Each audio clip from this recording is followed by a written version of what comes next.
been delayed, but it's still in the pipeline to go to committee towards the end of the year. We can't let this happen.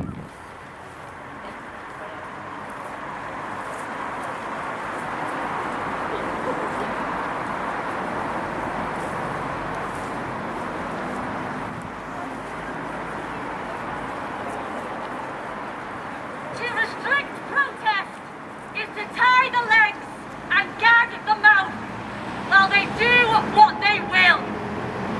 It is the rape of expression, the basement torture of justice.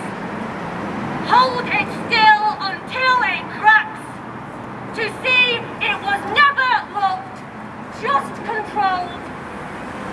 The realization comes too late, trapped already, while they call it progress in your best interest. When your questions are too dangerous for the streets, were they ever your streets at all?